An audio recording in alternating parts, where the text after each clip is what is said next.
welcome to the Conscience YouTube channel. Make sure to subscribe, hit that notification bell, like this video, share this video with your friends, and go watch some more videos after you're done this one. Go to owlcreekcoffee.com, buy some coffee that's disability owned and operated. Use the promo code LiveChat15 to save 50%. Also go to spreadlovesupply.com, buy some clothing that shows where you're spreading love and not hate. Use the promo code Conscience. Super thank this video, and join me on Patreon for exclusive content, patreon.com/conscience. We'll see you soon. Welcome to the final word. It is Conscience here with one of my best friends, Joshua Courtley. What's up, Josh? How you doing, buddy? Yo, brother, I love ya. I love you too, man. So things got a little intense last week, and we're gonna take it back and we're gonna try and solve the world's problems today. We're just gonna do it tonight. We're going to solve all of the world's problems right here in this podcast. We have some topics that you can check out in the comment section. We're going to go through each of those topics and think about ways to make that particular area better for everybody involved. This is going to be, we're going to have bias, obviously, like we have bias in the way we think, but that's part of what we're going to talk about is how to interact with people who have different bias than you. You know, that's important, I think. Well, the only way to deal with bias is not to pretend like it doesn't exist. It's to examine your own biases and see how that affects the way you converse and think. And, it's okay to have biases, but you just got to be aware. I think it's inevitable. I don't think there's any way around it, to be honest. Of course, we have opinions. It's a human condition. Yeah, if we have opinions, we have biases. Yeah, exactly. Right. Mm-hmm. Yeah, and we all have opinions. My opinions aren't really boiled down yet. My opinions are always open. I try not to say too much about. Like shit that's really, really divisive. I just try not to talk about it. But here on this podcast, I think we gotta. For sure. So social services, man. We met in the world of social services. You receive services. I worked for people receiving services. I receive services now.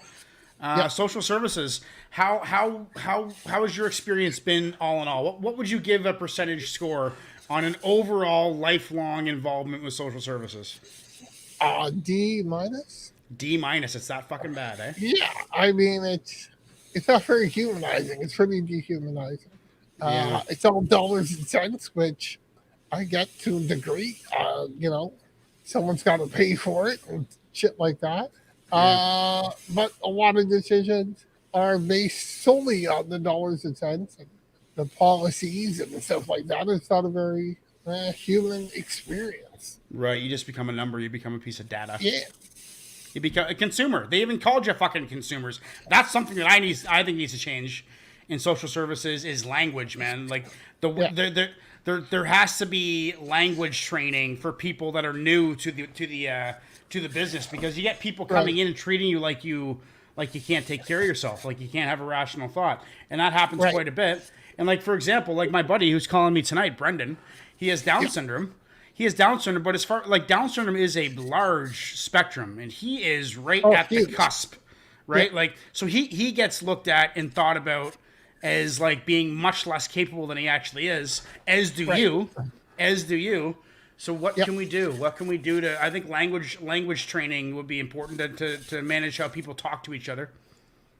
So you mentioned consumers. Consumers is the word that independent living used for essentially for their clients, for their people who are using their service. So you didn't like that term, consumer? No, I don't like it. It sounds like you're just all you do is consume and eat up funding. It sounds very financial to me. Okay, yeah, and I think the reason they went with that, it was actually the very first consumers of ILC that decided to go with consumers. They wanted to be seen more as customers than patients, right? So why not call them customers? Why not call them customers? Well, So what about client then? Like everywhere you go, you hear client this, client that. I never liked that either. Client also has like a connotation, like a lot of nursing home people are called clients. Yeah. That's where I heard it. Something like that are clients. But then again, clients are also the names that lawyers business give people. To their that they give to their customers. So I'm not really sure. I don't really like the term consumer, not because it's ableist or anything, but we're such a consumer-driven society as it is. Everyone just sees every human as dollar signs, as what can we extract out of the worth of dollars. Right. Again, to bring everyone down to a dollar sign, I think again is It's kind hard to of avoid. dehumanizing, right? Yeah, for sure. And the language that people use is really dehumanizing too, especially with me working in like the field of mental disabilities. Kaiser Alexander's here. He says, I think it's about categorizing things correctly. Let's not forget that changing language only muddled the waters even more. It's about using terminology. Well, client is associated with anyone. It's true. Client is associated with anyone, But there was hate towards the word client, and I don't know, man. I think I was just like, I'm more focused on like, we need to change the way we think about disabilities and not make what's wrong with the person. Like I don't look at you and be like, oh, you're disabled as fuck. When I think about Josh, I think, oh, this guy's smart. This guy has an IQ. He's very able. That's why I got the tattoo on my neck. Yeah. That's the lion. Do the other side. That's the lion. That's it. There you go. There it is. Yeah. So I don't know. I think that as far as social services goes, there needs to be some kind of training to allow people to learn how to find the person-centered approach. Like the like I don't want to be the first thing I get told to you. I don't want to be that you have Duchenne's muscular dystrophy and you're stuck in a bed.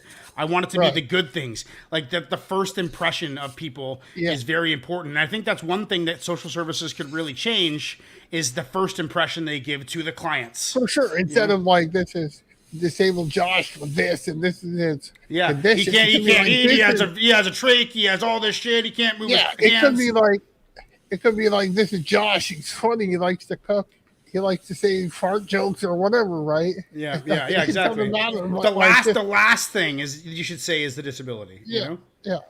And so, like, you were talking about language and training and stuff like that. I think Kaiser brings up a good point because, language is always changing and things like that. So I think it's good to be mindful of the words that we're using and what we're saying and things like that. But like I've dealt with some people that were, politically correct and say all the right words, but they're kind of assholes and don't give a shit about people with disabilities. And then I think about this one attendant that I worked with a long time ago. She was dumb as hell, and she called everybody with a disability. She called them disability people. Now, it might be the dumbest phrase I ever heard of in my life, but honestly, she was kind, supportive. Like, she would be like, disability people.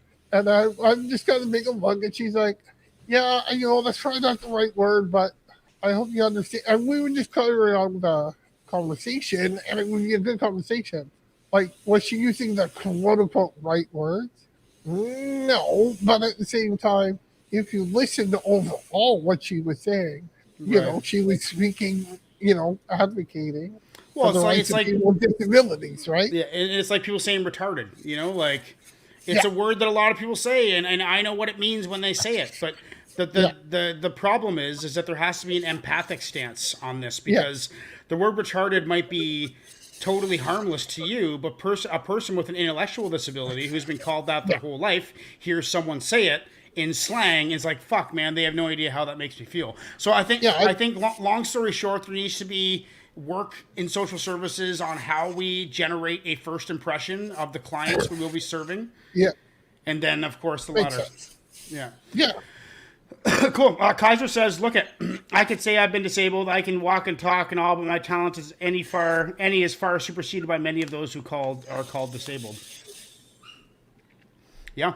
I mean, everyone has their talents, right? We should be focused on for our talents. Like before I say your abilities, what you're good at. That's kind of when I went to college for is like, it's person-centered planning, man. Like finding a way to make I just want to say, if you're good at fucking nothing and you have no talents and you suck at everything you do, that still doesn't mean you don't have value. I believe like we're all quote unquote children of God and we all have infinite value just in our humanness. in our existence. And I think people who are so profoundly physically and mentally disabled that they literally cannot speak or take part in society in any way, I still think Yeah. those people have the value of a child of God and should be treated as well as any other human on So earth. so that and that's perfect to talk about social services because how do you feel about the residential situations of people, you know, like they're put in a home with 9 other people who all have similar or worse disabilities and they live this world of enclosed and disabilities everywhere they go. It's about their disability and they have no freedom to be their own person sans disability. What I mean, do you think each person who has a disability who does need support in the home but can still live on their own, like your situation? Yeah, Should we not? Should is that how everyone should be going? Should direct funding be more of a common thing, or do you think this whole like I think collective? so. I For think so people too. who can do it, I think For anybody people who who, can manage their funds, yeah, yeah. I think anybody who wants to live independently. But The UN, don't you think there could be people who organize that funding for a person who can't organize it themselves? Shouldn't that be a position of the funding establishment? I think so. I think that's organizations like Yeah, independent living and things like that. yeah. They're going to do a better job, obviously, but uh, yeah, I mean, there has to be, More there has to be independence. the right program for the right person, right? And Yeah. so the United Nations have said that if you're an adult with a disability and you're capable of managing your own life, you should be able to live independently and you Hmm. should be able to get the care that's required for That's you to live required. independently. And Canada is not actually following that because I would say, in order for me to safely live independently, I should have 24-hour care. I don't technically have 24-hour care. The government says, Josh, if you want 24-hour care, you can live in a long term care facility and stuff like that. But the UN has already said these are the rights with disabilities for people with disabilities. If you want to follow the UN standard, you have to do that. Canada is not following it. Yeah. Right. Okay, so people need to get back to the drawing board here and think about. And I think it needs a bit of a reorganization. Yeah. Maybe some. We'll talk about politics in a bit, but maybe that could be solved with politics. Just want to before we wrap up social services, I just want to say Kaiser's here watching. Being mindful, yes, but also objective. Having tact in the manner of speaking to people says more about the person's baseline behavior and shows a lack of certain socially acceptable behavior in speech. Very true language. We can learn, but empathy is something that can be destroyed or created. Very true. It's like walking on broken glass, dude. In the grand spectrum of things, we're all just cogs in the machine or the parts that tossed away and replaced with us. And totally true, dude. I know, but I don't know. And that's what we're trying to solve here is we're in this fucking world of shit right now. How do we fix it? Okay, so he says in the grand spectrum, we're all just cogs in the machine. That's one way of looking at it, but I refuse to accept that that is all that we are. Like, there are certain people that that's the way they want it to be, and I would fight those people to my last dying breath. I don't know Yeah. if Kaiser's actually advocating that, or if he's No, saying that, I don't think he is. or if he's saying like this is the sad case of things. I think And it's a sad okay, case good. of Yeah. things. Yeah. So Yeah. what? Yeah. So I 100% agree with Kaiser that just Yeah. because we are just cogs in the machine doesn't mean we have to accept that lot. I think we can use our Yeah. voices to Yeah. Unify. yeah, And that exactly. that's where it all comes down. It brings us to politics, like Yeah. the politics of social services. Like what can we do? Like speaking of politics, we're talking about making the world a better place on this Yeah. podcast. So without demonizing the other half, what is the best way to try and unite the parties on a what are the common goals that polar sides have? Food on the table, food on the table at a reasonable price, gas at the pump at a reasonable price. Like those are Yeah. common things, right? I'd say economy is probably the biggest thing Yeah. that affects people so directly. Well, people want to be able to have their job, whether it's whether you have two PhDs or you're a high school graduate. People want to be able to have their job and survive. and survive. We're not talking be rich. Some people are going to be rich, and that's fine, whatever. But everybody in our society needs to survive, to feel like they can succeed in life. Yeah. And whether that just means like, buying a house and having a car and having a family. Yeah, having success. That's what'll make 99% people happy, right? And we've told that, an age majority, dude. Like people over 30, like me, us guys, we're in the 40 area. You're 40, I'm almost 40, and I've worked really hard to have the things that I have, like a house and a couple cars and cool toys and kayaks and trucks, and I don't really want to give that up, and I don't think people are expecting me to.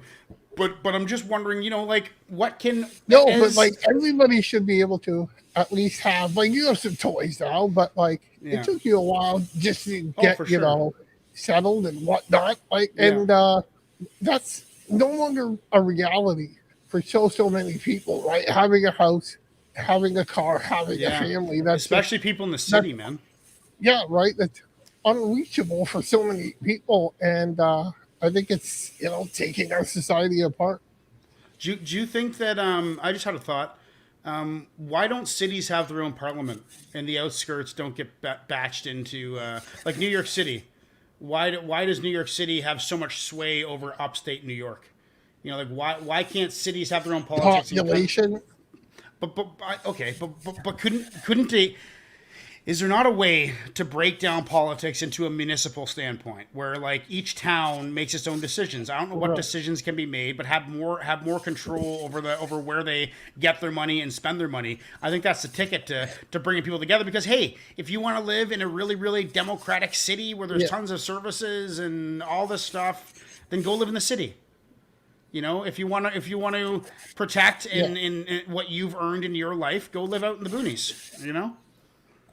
Yeah, I think if you want to have a house and you want to have a truck and you want to have all these things that you can't have in the city, then there should be a different government and different politicians to help make that happen. I think it's a little easier said than done, because in the city is where most of the revenue comes from, right? Whether it's tax revenue, whether it's income tax revenue, property tax, sales tax, all that stuff. So a lot of the rural areas would just be kind of left behind, right?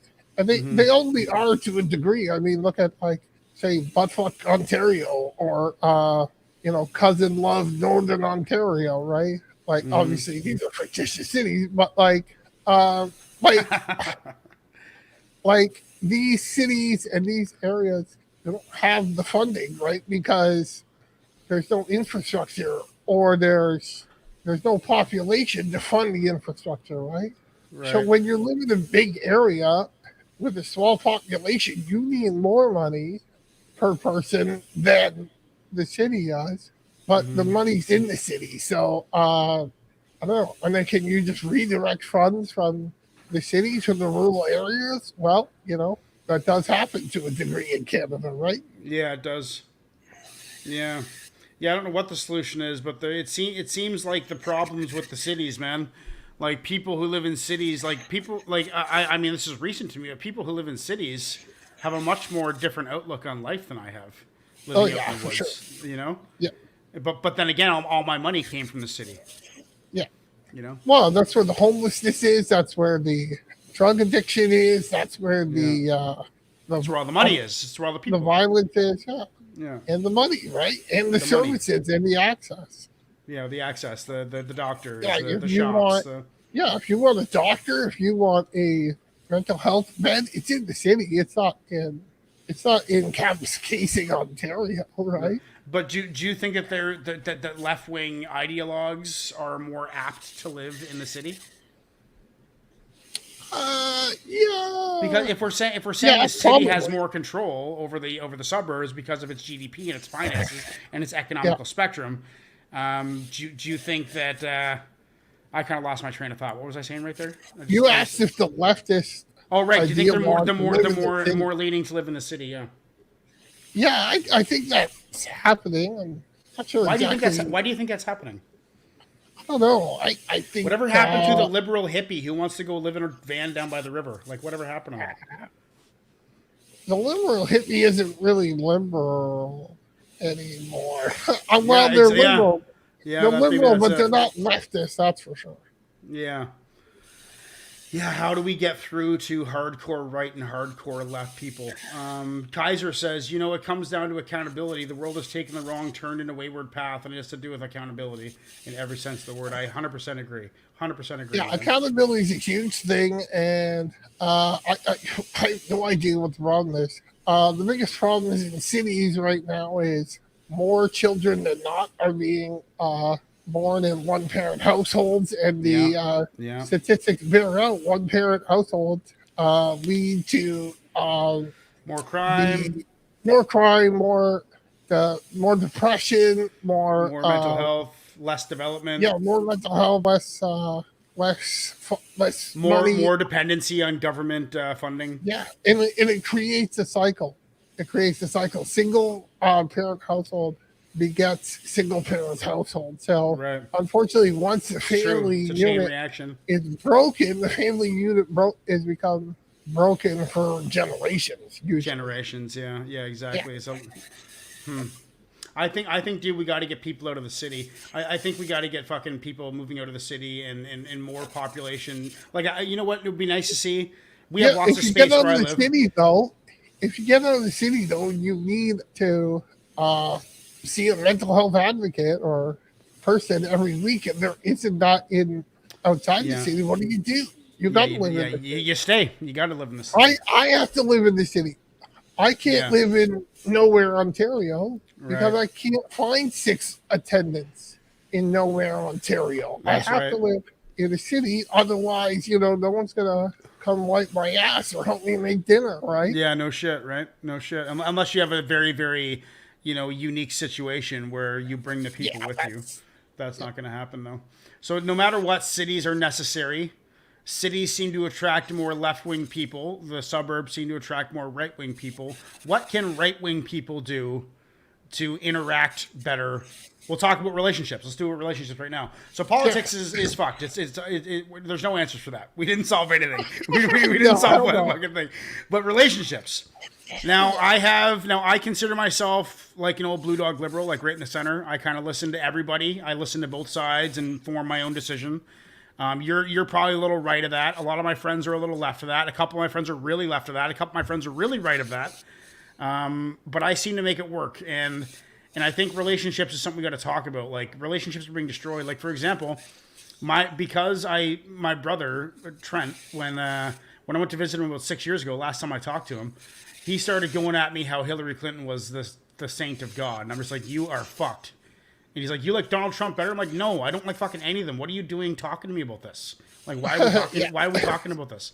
And I, and a lot of people have this urge to fight and argue, and I don't like that. If they know you have the opposite point, they just want to bring it up and create shit. Yeah, why is that? Why do people do that? I have no idea, because I'm just happy there's somebody who I disagree with, on whatever issue, and they're just going on and on and on. Like, I'm just going to keep my mouth shut, because they have no interest in a conversation. They just want to, spout their stuff and just be right. It's an ego. It's an ego thing. It's like I said it. I'm right. You're wrong. Type of attitude. Yeah. Well, the religion of politics has totally replaced the religion of like faith or God or whatever. It's it's become. I mean, ideologies are becoming like religions. People are so fucking dedicated to them. Like, it's more important than their life. More important than their life. Someone's politics. That's what's happening in the world. And I think a lot of what needs to fix these relationships that are broken down is that people just need to realize that there's so much more to life than politics. It's a big part of our life, but there's hobbies and conversations and swimming at the ocean, fucking having a campfire, going camping for the weekend. But there are people that I just can't talk politics with, but we still have full friendships. Yeah, exactly. Because like 2% of life is politics. Yeah, exactly. 98% is, whether you want to talk about literature, sports, cooking, nature, whatever you want. There's so much else to talk about. But what do you do in the situation where someone has bled their politics into all of those other 98%? Everything they do has a political lens to it. Yeah, And that's what's happening with leftists, dude. And just I want to talk. I want to say just Kaiser here, since he's communicating with us. My last sense: the destruction of the social nucleus, which is the family unit, it must be destroyed in order for the next big push by left or right to nudge its way. Yes, of course, man. They create a disaster, then they create a solution. That's exactly what they're doing. And that is fucking relationships, man. That is totally fucking everyone's relationships. And we got to. If you know what, it comes down to intelligence, dude. Like if you notice something and you're conscious of someone losing a grip emotionally in something they're saying, don't reinforce it. Like reduce it. Like you use your intellect to de-escalate a situation, because some people who maybe aren't as bright as you got this thought in their head and they're so emotionally attached to that thought that they're willing to savagely rip you apart to prove their point. And I find that's a lack of open-mindedness, and I consider that a strike towards intelligence. So I think a lot of things with relationships is just like time and a place. You know, you have to like I said to my buddy Necro, actually. I said to him, I said, dude, the old people, the new dogs have to learn new tricks, because you can't teach an old dog new tricks. Us young dogs, we need to be finding tricks to make this work for the future. And I think that just silencing yourself when appropriate is important. But sometimes you got to fucking let someone know what's up, you know? You know? And Kaiser says it because people are easily brainwashed and easily swayed. Yeah.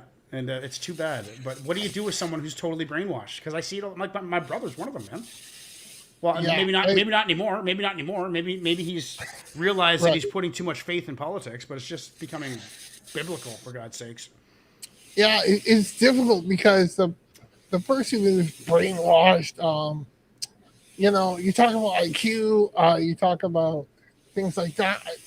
I don't know how much that helps in that situation, because like these people who are brainwashed, you know, they've lost rationality. They've lost their intellectual stability or whatever.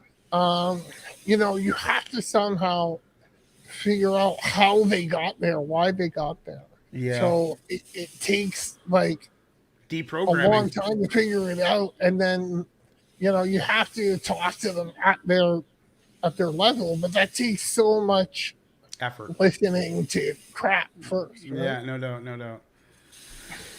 Yeah, it's you got to put up with a lot of crap, you know. You know, holes are nice to hide things in, but you still have to dig the fucking hole, you know.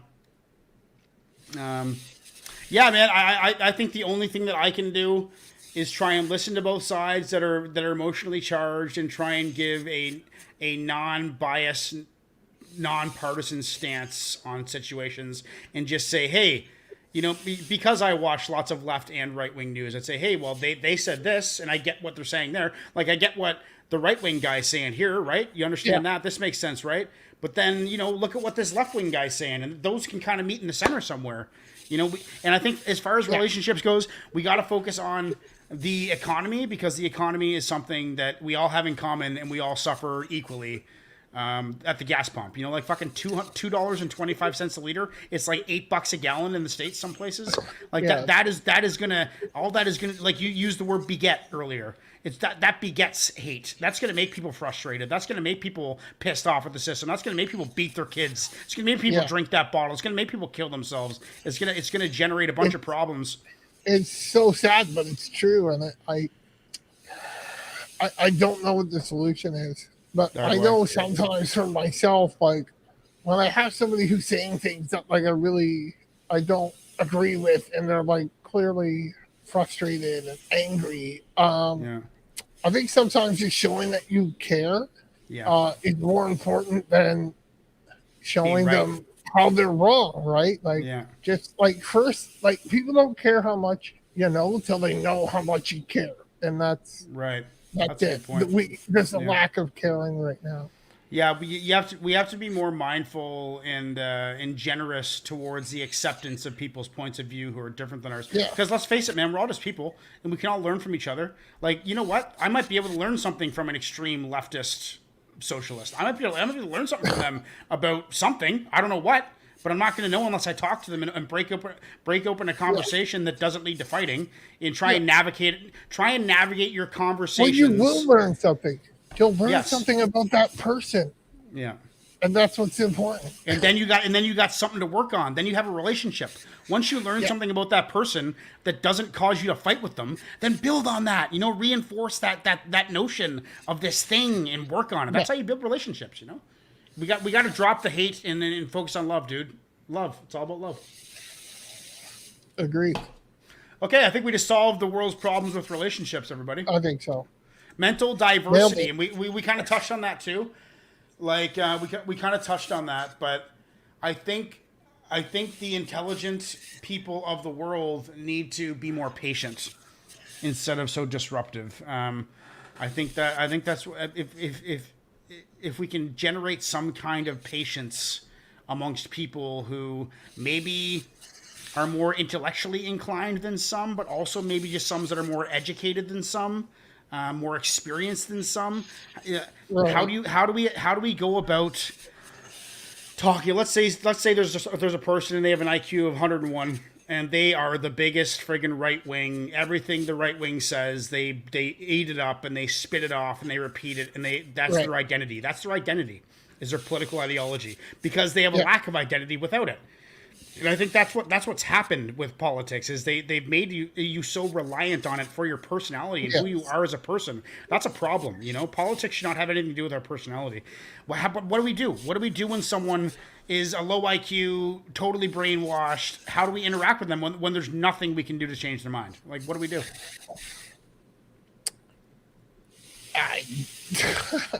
Like, avoid them? Avoid them? No, avoid them? Of course. I mean, avoid them. No. Well, you don't have to directly involve yourself with them either. No, but like, are you talking to some random, or is this my next door neighbor, or is this could be anybody?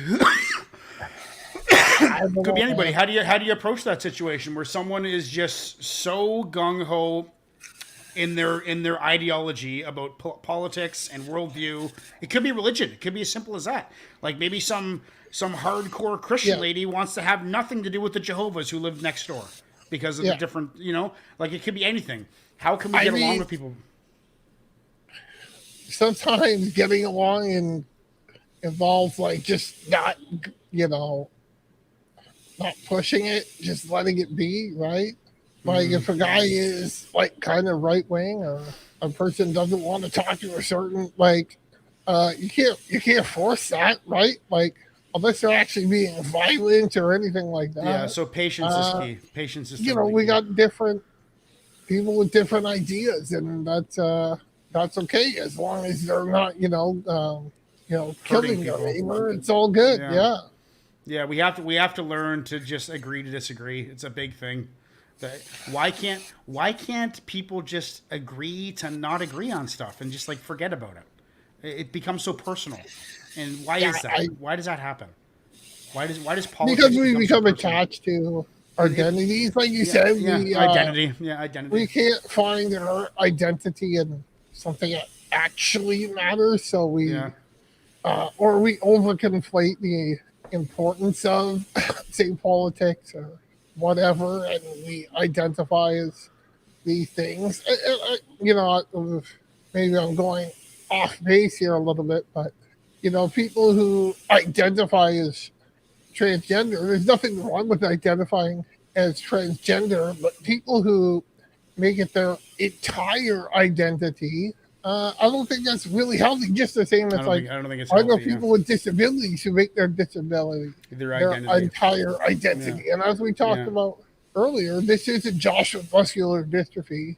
This is Josh with 10 other personality traits. Before the disability. Plus, he has a disability as well. Like, and that's how I talk about Karen, who's transgender. This is Karen. She loves billiards. She's got two Yeah, daughters. she's wicked at hockey. She likes watching sports. All She has this two stuff. dogs. She And has then cool at the hair. end, She's got wicked style. All this stuff. And then at the end, oh yeah, by the way, she's also transgendered. Yeah. exactly. Yeah. Why is it that we're going towards like such labeling? What is with labeling? Labeling everything does nothing good. We learned that through the World of Disabilities. Like look into Wolfensberger, the legendary sociologist. We learned that doesn't work. Labeling does not work. Why are we focusing on labeling people by their identity and gender? I don't think we are labeling people. I think they're labeling themselves. Self-labeling. Self-identifying, because I think they've lost their identity. They lost their identity and whatever. Or just never had one. Never had one even. Right. Why can't your identity just be Josh? Yeah. Or just be Brendan, right? And like, why can't your identity be what you're good at? You know, like, hey, I'm Brendan. I'm good at guitar. I'm good at running podcasts. I like listening to music and having a YouTube show. Oh, by the way, I have schizophrenia. You know? Yeah. That's what your identity, I don't think should be your immutable, you're unchangeable, you're born with. Yeah, it should not be. Yeah, exactly. Characteristics, right? Like, yeah, it should be what you've learned as a result of your diversity. Yeah, who are you? That your character. Character. It's character, dude. People are lacking character. 100%. People are latching on to identities that they think are going to help them be more accelerated in society and get ahead more and get more friends and have more people and have more emotional substance to their life. But really what it's doing, it's ruining their ability to interact with people who don't want to hear the like, I don't want to hear label shit, you know? I don't want to hear trans whatever. I don't want to hear gay whatever. I don't want to hear fucking disabled whatever. I don't want to hear any of that shit. I want to know your name and I want to look in your eyes. And I'll know if you're a good person, you know? And if I get a bad vibe from you, okay, cool. I'm not going to vibe with you then. But if I get a good vibe from you, I don't care what you are or who you are. Yeah. And I think that's a good way that we have to look at diversity of mental. You know, the mental diversity. We have to adapt and realize, don't bark up the wrong tree. You know, just fucking be happy to go find another tree to bark up. You know. Yeah. And barking up trees, crime, dude. Like fucking crime is insane. Did you hear about that Punjab rapper who went to university in Hampton? Got shot back in something? Yeah, I did a reaction on him, man. Fucking heavy bars. He was all speaking in Punjabi. I couldn't understand. Okay, what happened? He came here for school. He came here for school from Punjab in India. Okay. And he went back there. He's also into politics back in India. Went back to India and got fucking shot. So he touched a lot of lives, Brett. He got shot in India. Shot and killed in India. Anyway, that doesn't really have to do with it. I'm just saying that didn't happen in Canada, but the crime situation. What do we do? Do you need a suction or something? No. You're good? So what do we do about crime? We talked, as soon as we started talking about this before the show, you mentioned punishment. And I think that people are getting away with a lot of shit, especially in the States, especially in California. You know, people are getting away with a lot of shit, like they're reducing sentences and letting people out of jail. And what do we do about crime, bro? What's your thoughts? Well, they're decriminalizing a whole bunch of stuff in California too, like shoplifting, and like the worst you can get for shoplifting now is a ticket. Really? In your province, they just decriminalized small amounts of hard drugs. Whether you agree with that or not. I think drugs should be all legal, personally. I mean, illegal to sell them, but you should be able to legally, safely buy them. If you want to go get fucked up on heroin, you should be able to, I think. Yeah, I agree. I would just like to see it regulated. Yeah, regulated and controlled. Not regulated by the government, because the government fucks up everything. The Ontario cannabis store lost like millions of dollars selling weed. I don't know how you lose money selling weed. Unless you get high on your own supply. And I buy all my weed illegally. I don't buy it from the store. The store weed sucks. Nobody buys it at the cannabis store because it's way too expensive. That's why they're losing money. But I think, just like alcohol in Canada. Okay, so let's talk about decriminalizing alcohol, drugs, stuff like that. I think just like alcohol should be sold in convenience stores, grocery stores, like it is in some Montreal, provinces, Quebec. Quebec it is. Yeah, Alberta too, and most of the U.S. states.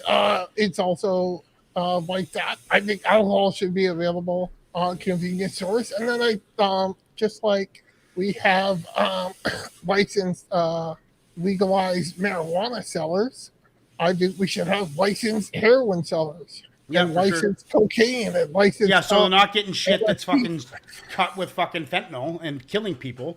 You know, Exactly. and a lot of the lifestyle coincides the addiction. Like because you get addicted, you start finding yourself in these seedy Yeah. places, and you adapt to that, and all of a sudden you're engulfed by it. Whereas if Yeah. you were going to a nice, clean establishment to get your heroin, and you went Yeah. to a nice, clean apartment to do it, yeah, you're a junkie, but you're not living in the environment that is created by the illegal selling of it. You Yeah. know, I'm not sure what it would create, but neither do I. it I would think create anybody who wants to safer get addicted to drugs. something, yeah, safer drugs, and anybody who wants to get fucking drugs is going to be able to get drugs. We might as well, Exactly. we might as well just make a bit of money off it as a government and try and Exactly. put more money into support services for addiction for people who want to get clean. Yeah. But as far as as far as drug crimes, like I think that every single drug dealer, every single drug addict, every single fucking anybody who's in jail for drug related crimes should be released, and anybody who's been arrested for a violent crime or a sexual assault or anything like that should be ripped back off the streets and put back in fucking jail. That's who we should be imprisoning. Imprison the Yeah. people who are violent. Like what else do we got to worry about? If they're not violent, what's the big deal? If they're stealing, Yeah. okay. If they're stealing like copious amounts of money, okay, that Yeah. might be something. That might be something to put them in jail for, or you just need to sanction them privately and personally. Rather Yeah. than like just watch their finances, rather than putting them in jail and eating away the funding. I do agree with not putting drug offenders back in jail or to jail now. I do have mixed feelings about letting drug offenders out of jail right now because even though I don't necessarily agree with drug laws, you did break the law. You did know it was a law at one point, and I think part You of chose to society break it. is following the laws. You chose to break it.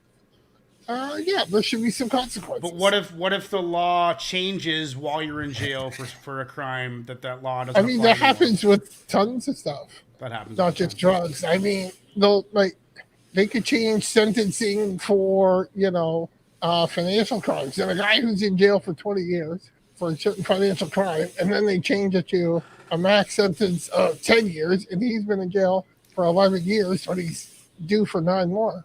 You're not getting out, bud. That's not the way it works. Right. We don't change the laws retroactive to when you Right. committed Not the retro. crime. Yeah. Right. Yeah, I think we need to be focusing on violent offenders Yes, more than 100%. more than drug offenders. I think that's where it lies. I mean, I think that's Yeah. the way to say that's the way to make money. Is that there's no point in feeding and clothing and housing a fucking weed dealer who bought 20 pounds of weed. Like, what the fuck? Why are we paying for that guy to live? Just monitor his bank accounts. Like, have unless have a the cops guy, monitor have him on a probation period for 5 years where Yeah. his finances have to be monitored or something. unless the guy shot somebody in that drug deal, Yeah, I exactly, don't really give a exactly. shit that much. No, definitely not. And even like addict dealers who deal drugs to fuel their addiction. I mean, those people need help more than imprisonment. And Yeah. if we got a whole bunch of nonviolent drug offenders out of the prison system, that would free up a lot of dollars to put more into care, and that and that's perfect into addiction that we're talking about, because what do we do about addiction, man? Like there's more fentanyl deaths in BC right now than any other thing, more than heart attacks. Wow. Yeah, well, we got to get fentanyl. I don't know, Where's it coming from? The fentanyl? China. Yeah. Yeah, it goes from China to Mexico. I Is- think the is there- cartels buy tons of fentanyl from Mexico, and then the cartel brings it into North America to make money. I actually think it's I don't know. Somebody will call this a conspiracy or anything. Somewhat organized. Yeah, Some people definitely. could call it warfare too. Yeah, it is drug warfare for sure. I believe China is attacking the West, Yeah. 100%. And by any means possible.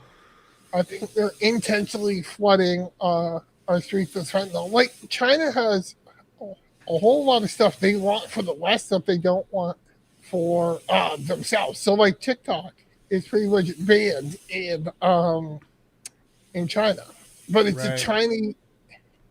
It's an app owned by the Chinese government. Yeah, no get out. No So doubt. this app is to waste the time of 15-year-olds to make them pathetic losers, in my opinion, Yeah. and to to again further neutering the West. I think Yeah. I think they have a multi-pronged attack to make the West as Oh, weak it's probably more as advanced and weak as more. possible. Yeah. It's probably Uh, as complicated as you can imagine. You know oh how yeah, deep it goes. and multi-pronged. All their So they're playing. computer. So they're addicting people because let's face it, one addicted death, an overdose, Yeah, it has a wave effect. Like it fucks up so many people. 100%. You know, and what better way to have discourse within a society than populate it with terrible deaths? That's a good way to break down the psyche of a nation. You know, Yeah. it And is destroy warfare families. and destroy families. Yeah. At the Yeah. same time, not only do you kill somebody who needs help, but you ruin the lives of everybody around them. It's impossible to not seem tactical. That is if all of the drugs, all of the fentanyl is coming from China. I mean, how do you make fentanyl? I mean, people must have picked this up. I'm sure they're making fentanyl in the U.S. somewhere. I'm sure they're making fentanyl in Canada. What do you need to make it? Any idea? I have no idea, but I believe China's making it by the millions of pills. I mean, I don't know if there's any pill mills in Canada or North America making millions of illegal fentanyl pills, but I Right. believe that's happening in China. But do you think that fentanyl has medicinal purposes, or do you think it's strictly corrupt? Uh, yeah, I think it has some medicinal purposes in the right setting and if What is it? hospital What is it usually treating? pain, whether so IV fentanyl is for like short term pain. Say a guy comes in with a freaking giant nail in his foot, right? They might give him fentanyl because it's very short acting and it'll last like 30, 40 minutes in your system, right? So they got to take that nail out of your foot. That's going to hurt so bad you'll probably shit yourself, puke, and Right. pass out all at the same time, right? So they'll give you some fentanyl. You'll be high as a fucking kite. They'll take out the nail, they'll bandage you up, and then they'll put you like on a lower dose of opiates and stuff like that. And then there's Right. also fentanyl for long term pain, and that's more a patch that gives you a low dose over an extended release. Right. I don't know a lot about that. Just that it's super But you strong. think that the production is being weaponized? The overproduction of it is being weaponized. I don't think it's overproduction. I think China is making the pills for the sole purpose of putting it on the streets. I don't think putting the on- people making it are a pharmaceutical. They're not company. selling. They're not selling it No, they're not. to No, no, no, no. They're not. hospitals. Yeah, no. It's all just an attack on North America. They're not a pharmaceutical company. They're not selling it to hospitals and rehab centers and whatever like that. There's Yeah. no real distribution except for we made 1 million pills, sell it to the friggin' I don't know, Guadalajara cartel. They'll distribute it across North America and fucking mess up our number one enemy. So I think as far as addiction goes, just being conscious of that fact that it is a weaponized drug. Like smoke some weed, eat some mushrooms if you want to fucking escape your own reality for a bit. Yeah. Don't fucking shoot up heroin. Well, unfortunately, once you're on fentanyl, you're trapped. Yeah, You're you're trapped. done. You need Instantly. major intervention Yeah, to no get doubt. off. And it's right? dangerous. It's dangerous to come off it, right? And Oh yeah, you can't just quit. You'd probably shit yourself to death. So do you think it's fair to say that then there may be a targeted attack on mental health? Because let's face it, man, you know, a big percentage of drug addicts have undiagnosed mental health issues. Well, Like I those see are the- I see it every day at work, right? So Of course, those are the easiest targets for sure. yeah. So Of course, of course. You think You know, that mental health is being intentionally targeted to I create think so. drug addicts? Yeah. I think more so by the drug dealers themselves I mean, China just wants to get the Nefarious drugs drug over dealers. here. But if you're a drug dealer, who are you going to go to? You're going to go to the guy with a wife and 3 kids, a dog, and the picket fence? No, you're going to go to the guy who's, walking around the street, offering to suck dick for $5 worth of crack, right? Yeah, that's who you're going to fucking give it to, right? So, yeah, no kidding. That's how you're going to make your money. The It's lowest easy of the money. low, right? That's who you're going to hook. You're going to offer them, an escape, a solution. Hey, this will make you feel good, bud. Your life sucks. Well, fentanyl makes you feel great. And then, Take it, enjoy it. Yeah, of course that's who drug dealers are targeting. Yeah, they're targeting it. So what do we do about the mental health state? Like, as someone who has dealt with profound mental health issues, I can't advocate for psychiatrists more. Like, really. And if one doesn't say what you want to hear, maybe look inside yourself and realize if you're not listening to what you want to that what they're saying. But try another one and go to another psychiatrist. Especially if you're in the city, like we talked about full circle in the start of this episode. There's dozens of psychiatrists to go see. But that's in Canada where you just gotta wait. People who want to get help, we have to give them the help. Yeah, we have to give it. We have to give them the help because it has to be free. Yeah. I think sometimes we're spending a little bit too much time on people who don't want the help, and I'm not saying we ignore them, but we gotta wait for them to come to us, right? Yeah. And God forbid, maybe that never happens. Maybe they die of an overdose first, but I would hate this. Unfortunately, we have a situation where people are waiting to get treatment because people who don't want treatment are getting treatment. Yeah, and it's exactly. just like, it's kind of a fucked up situation. Yeah. So I think we're lucky. Like, I'm lucky, dude, with the socialized healthcare in Canada. I can say it straight up. Like, I waited and I waited and I waited, but as soon as I was in the system and I was seeing doctors, everything fucking got taken care of, But how do you deal with the wait? And that's where addiction comes in, is waiting to deal. So it needs to be mental health services needs to be more accessible for people desiring it. Immediate. It's got to be immediate because sometimes when a person decides to make the change, there's a time frame. It has to happen for sure. There's a clock ticking. Otherwise, they could lose hope again so quick. Yeah, no doubt. Like mental health and drug addiction, like it's not just an issue of just mental health, but it's of loneliness, it's of hopelessness, it's of no friends, it's of those types of things, right? Like so, like people with great support systems. I'm not saying it doesn't happen, but people with great support systems don't often become drug addicted. It's the people without support systems, right? The failing in finding their identity. Like we talked about earlier. The failure of identifying with yourself and your good qualities. It leads to drug addiction. It leads to, like, dude, when I was experiencing extreme mental health issues, I didn't give a shit about anybody or myself. I was too lost. I was lost in it. I was lost in the maze. If you can't care about yourself, you can't really care about others. And it kind of goes both ways, right? Sometimes the best way to care for yourself is to realize there are other people that need help and for you to help them, because it's amazing. The act of helping. Help. Kindness begets kindness, man. It's a chain reaction. It's a chain reaction. So I think even the idea that we're talking about it, and if someone watches this, like I'm gonna clip up all this podcast into separate clips, like I always do. Yeah. And discussing mental health, and reach out to people. And if you're suffering from mental health and you don't have a doctor and you don't know what to do and everything's so expensive, reach out to your people. If you got no one to reach out to me. Find me on Instagram. Yeah. If you got mental health issues. Reach out to me too. Josh One Day on Instagram. Reach out to us and we will try. Text me 519-497-1177. You text me and you say you're struggling. As soon as I see the text, you have my attention for as long as you need it. Yeah. My promise to you and to God in heaven. That's what needs to be done, man. We all need to be arbitrators of goodwill. And I think that's really what it is. And now the devil, dude, social media, fucking talking about mental health.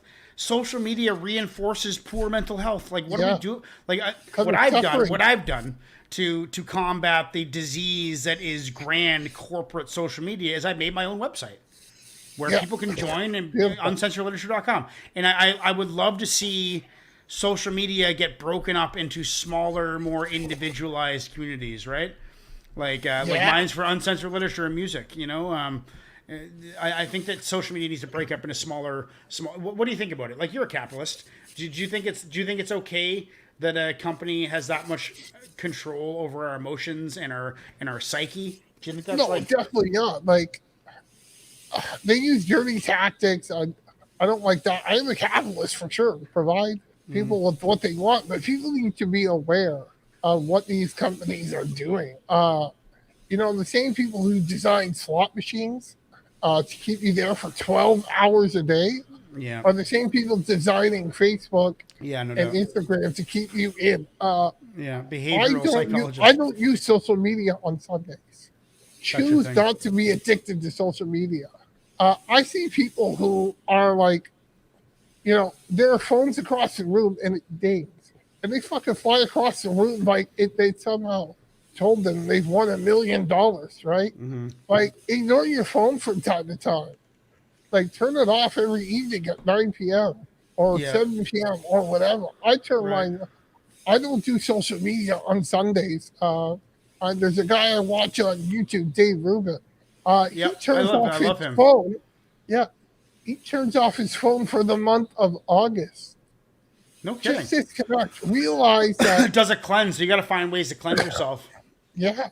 Of the dopamine rush. People believe that their phone, they use their phone. No. Your phone is using you. It's tracking you. It's tracking your data. It's giving you taking all your information and things like that. It just wants your money. It's trying to get your money. And in and of that, that's not necessarily a problem unless you allow it to become a problem. Like all these, I think we're lucky. You know, we're lucky because we're the age where we grew up without it. You know, like I didn't get my first cell phone until I was like 21 or something, right? And that wasn't the internet. The internet wasn't on cell phones back then. Yep. That was just text, and texting was new. You know, texting was really new. It was more phone calls back then. Yeah. You want to know how to get it? You want to know how to get a dopamine rush? You know how there's that person online that always likes and comments on your post and you love it. You get that dopamine rush. Fucking give them a call. Give that person a call. They're your friend. Yeah. Give them a call and have a conversation. Hey man, what's up? See what happens there. See what happens when you actually call somebody on the phone and see what their reaction is. I think that's what it comes down to, man. People need to start calling each other on the phone more and doing this. What we're doing right now, like speaking face to face. This is why we did it, man. Yeah, this is why we did it, because we acknowledge that we were only communicating through social media and stuff like that. And so we said, fuck it, once a week for at least an hour, let's talk and hang out. Just fucking have a good conversation. Yeah. That's what it's all about, dude. So that's it. I think we saved the world today, brother. Yeah, we did it. Crisis averted. Crisis averted. Everybody, we talked about addiction, mental diversity, relationships, politics, social services, mental health, social media, and we're trying to save the world. But I think next week we're going to talk about what's wrong with the world and take a different take. Should we just bash the world next week? We didn't talk about what's wrong with the world today.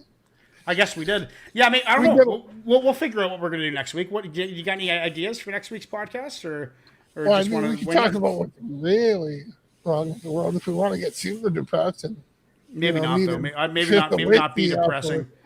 Yeah, maybe not being depressed.